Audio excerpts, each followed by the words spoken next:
That toilet paper in your bathroom right now is probably not the same value you grew up buying, even if the packaging looks identical and the logo hasn't changed.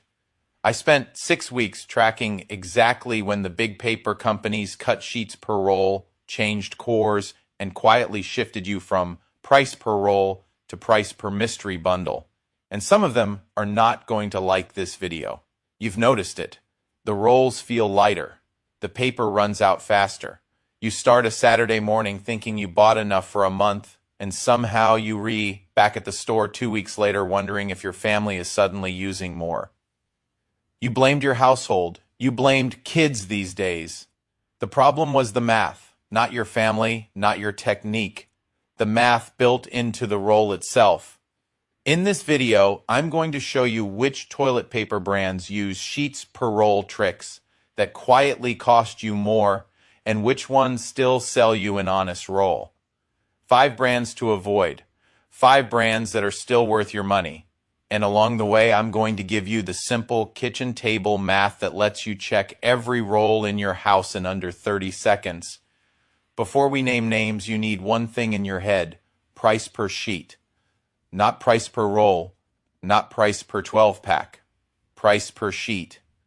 Because shrinkflation in toilet paper is all about quietly lowering the number of sheets while keeping the roll count the same. Federal labeling rules require the sheet count to be printed somewhere on the package, but there is no regulation that forces a company to highlight when they've cut that count from 300 to 250 or 200 while keeping everything else identical. That's the loophole, and they've sprinted through it. Let's start with the most recognizable name: Bad Brandone, Charmin, the comfort math problem. Charmin feels like part of American culture. It was introduced nationally in the early 1960s by the Procter & Gamble Company, which itself goes back to 1837 when William Procter and James Gamble joined forces in Cincinnati as a candle and soap business serving growing Midwestern cities. The whole pitch of Charmin was simple, softer, more luxurious toilet tissue for the modern American home, marketed with friendly store clerk characters, and later the very familiar bears that told you it was all about comfort for your family.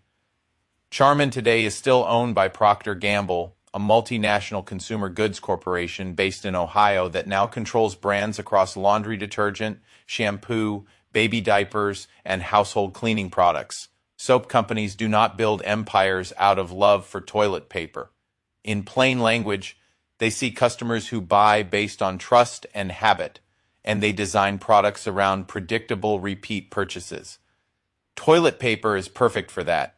Over the years, Charmin has shifted its line to ultra soft, ultra strong, mega, super mega, and forever style marketing that focuses on roll size labels rather than the actual sheet count. Here's where the math starts to hurt you. A mega roll might sound like 4 regular rolls, but according to consumer watchdog breakdowns, many packs list something like 244 sheets per roll, instead of the 330 sheets older double roll packs used to carry. The front of the package will say equals 4 regular rolls, but nowhere will you see a big, honest statement about total square footage per pack or historical sheet counts.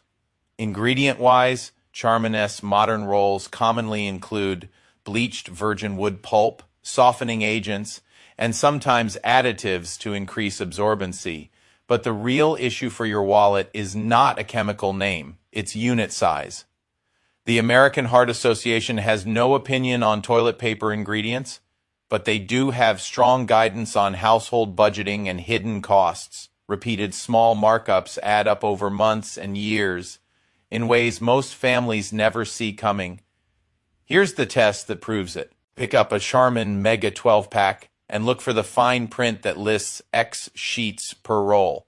Multiply that number by 12. Then divide the price you paid by that total sheets number. That final number is your price per sheet. Now do the same test on any store brand or alternative you have under your sink.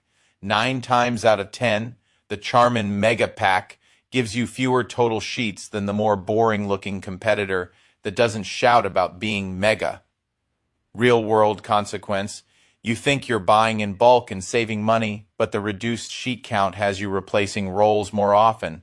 That means more frequent shopping, more chances to say, throw it in the cart, and a sneakier drain on your budget spread across the year. You are not imagining that your bathroom drawer seems to empty faster than it did 15 years ago. The emotional betrayal here is simple. Charmin built trust on the feeling of comfort and reliability, then quietly turned comfort into a marketing shield for value cuts.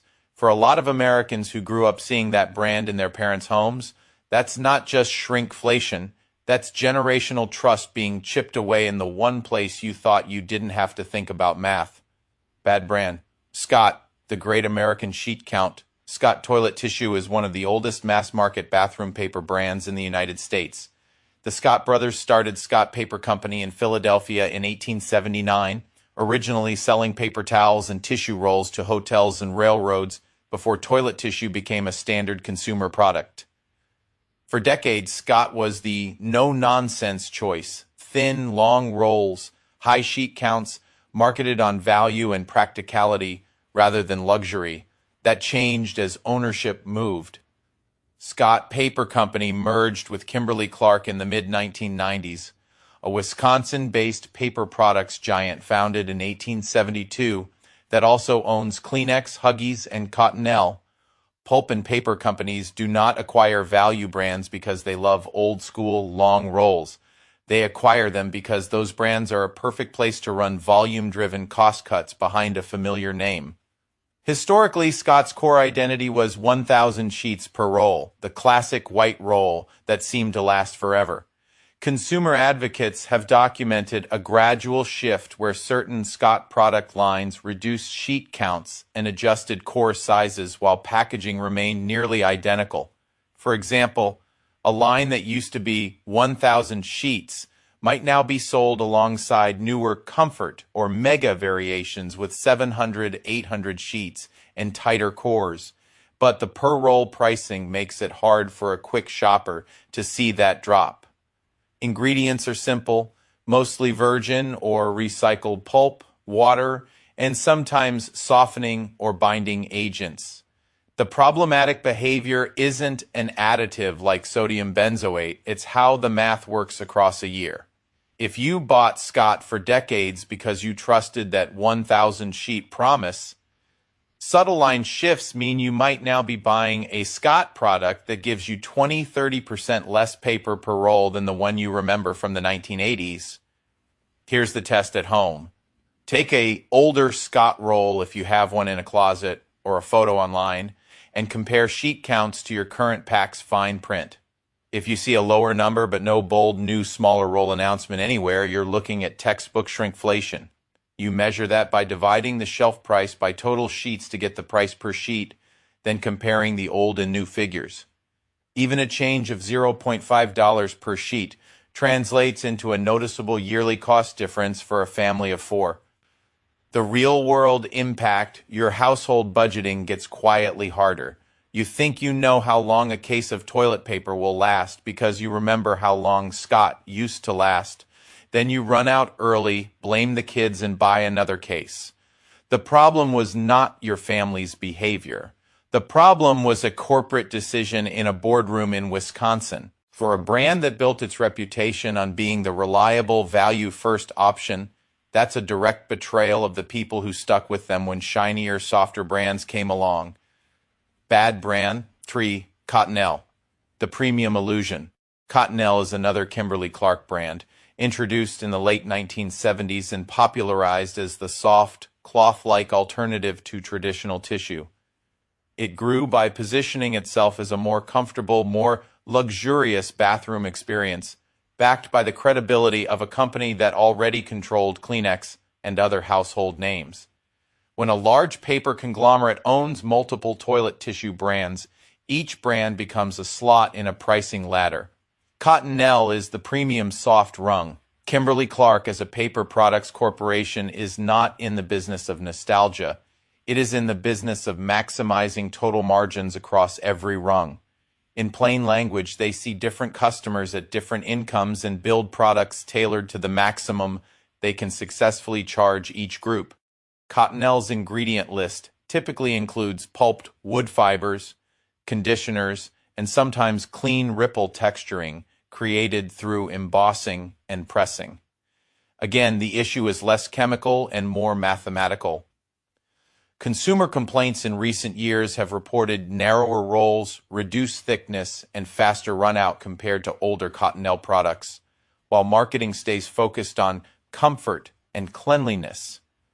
Your test: take a Cottonelle Mega Roll package and look for the sheet count per roll. Multiply by the number of rolls in the pack. Divide the price you paid by the total sheets. Then compare that price per sheet to a basic value brand, or even a store brand. You'll often find that you're paying a higher price per sheet for Cottonelle than those alternatives, even though the roll visually looks bigger because of embossing and softening. Real-world consequence: you're paying a premium price for soft texture, while the total paper count quietly falls. That means your family burns through rolls faster, you restock more often, and your monthly spending on bathroom paper is higher than it needs to be, especially if you're on a fixed income. For older Americans who switched to Cottonelle 20 years ago because it felt kinder on sensitive skin, that's more than just a product change. It's a slow erosion of the value they thought they locked in. Bad brand for store mega house brands, the legal loophole. Almost every major supermarket and mass merchandiser now sells its own mega or ultra soft toilet paper line. These often launched in the 2000s and 2010s as private label products designed to capture margin that name brands used to own. The origin stories are usually the same. A retailer sees rising profits from house brands and works with a large paper mill to produce rolls under its own label. The acquisition story here is inverted. Instead of a small family company being bought, you have retailers like Walmart, Target, and grocery chains hiring big paper companies to manufacture their own labels.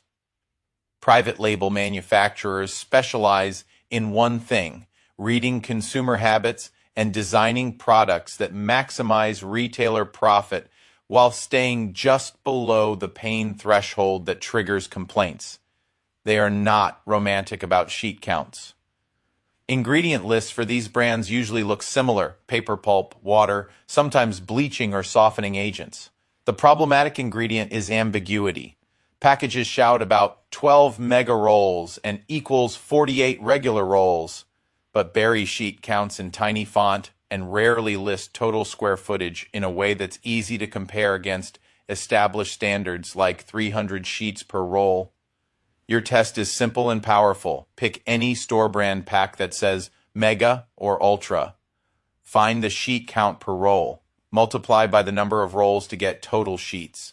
Divide price by total sheets. Then compare that number to the price per sheet of a non-mega, older style pack from the same store if they still sell one, or from a competing brand. What you'll usually find is that the big value message on the front of the mega pack hides a lower actual value per sheet than the less hyped alternative. The real-world consequence: families doing a weekly shop see a store brand with a value sticker and think they are saving over name brands, but the math per sheet often works out the same or worse. You feel frugal. You get the same shrinkflation. That's not just marketing, that's a legal loophole where regulators require truthful counts but do not regulate how loudly those counts have to be communicated. For viewers who pride themselves on smart shopping and sticking with their favorite grocery chain, this is a form of cultural betrayal. The store positions itself as your partner in saving money, then quietly launches a private label paper line that uses every shrinkflation trick name brands use, just under a different logo. Bad brand 5. Budget value packs, the nostalgia exploitation. The last group the math exposes is the low-cost bulk packs sold at discount chains and dollar stores. These often come from lesser-known paper companies or licensing arrangements, but the pattern is predictable. Huge-looking multi-packs at a low headline price with dramatically lower sheet counts per roll. These value products exploit a memory many Americans have from earlier decades, when buying a big, generic pack really did mean more total paper at a lower cost. Modern budget pack manufacturers understand that nostalgia and lean into it with simple packaging that looks like the old days. In reality, you're often looking at rolls with under 200 sheets, wrapped in thinner paper, packed tightly to appear abundant. Again, ingredients are just paper pulp and standard processing chemicals.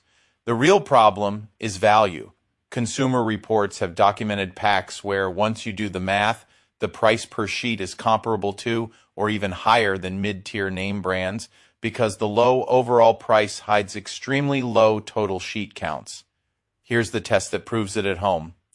Take the cheapest bulk pack in your house. Find the sheet count per roll. Multiply by the number of rolls. Divide the price by total sheets.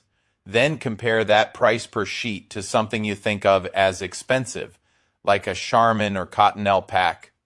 You may be shocked to find that your cheap paper is not cheap per sheet at all. It just looks cheap because there are more individual rolls in the bag. Emotional closer. For many older Americans who grew up shopping at discount chains to stretch a paycheck, this feels like a direct attack on their life strategy. They did everything right, buying in bulk, choosing generic, and the math quietly turned those instincts against them. Your family deserves to know that the habit of grabbing the biggest looking pack is no longer a guarantee of value. It is often the opposite. Now that we've discussed the bad, let me show you the 5 toilet paper brands that are actually worth your money. Good brand on 7th generation, honest label, honest roll. 7th generation started in 1988, founded by Jeffrey Hollander in Burlington, Vermont, with a mission to create household products that were environmentally responsible and transparently labeled. The name itself comes from an Iroquois concept. Decisions should consider their impact 7 generations into the future. That's a very different starting point from maximize sheet count confusion. Today, 7th generation is owned by Unilever, a large multinational consumer goods company based in London and Rotterdam that also owns brands like Dove, Hellmann's, and Ben Jerry's. A personal care and foods conglomerate is not a charity, but this brand has maintained its identity by putting detailed information on its packaging about recycled content, square footage, and environmental impact. The sheet counts are printed clearly rather than buried. Ingredients: recycled paper pulp, water, and minimal processing chemicals, often without added dyes or fragrances. Many of their rolls use a standard, predictable sheet count and list total square feet per pack, making it easier to calculate price per square foot or price per sheet. That transparency is what sets them apart in a shrinkflation world. Here's the test you can do. Grab a 7th generation pack and a leading mainstream brand pack. On the 7th generation package, you'll usually find total square footage clearly printed. Divide the shelf price by that total square footage. Do the same with the mainstream brand. Even if 7th generation is slightly more expensive per square foot, the difference might be a few cents spread across weeks, less than a single fast food lunch spread across 90 days of grocery shopping. For viewers who care about both budget and environmental impact, that's a trade-off that actually makes sense when you put the numbers on the table. Good brand too. Who Gives a Crap? Subscription transparency. Who Gives a Crap was founded in 2012 by Simon Griffiths, Jihan Ratnatunga, and Danny Alexander in Melbourne, Australia. Their origin story is simple. They launched a crowdfunding campaign, sitting on a toilet until enough funds were raised to provide toilets and sanitation in developing countries using profits from toilet paper sales. They are independent, not owned by a traditional paper conglomerate, and they sell direct to consumers via subscription, which changes the math completely. Their ingredients are primarily recycled paper or bamboo fibers, water, and basic processing, with clear labeling of sheet counts per roll and total sheets per box. Here's the test. On their website and packaging, they typically list something like 400 sheets per roll for their standard products. You can divide the box price by total sheets to get a price per sheet figure, which they often publish or encourage customers to calculate.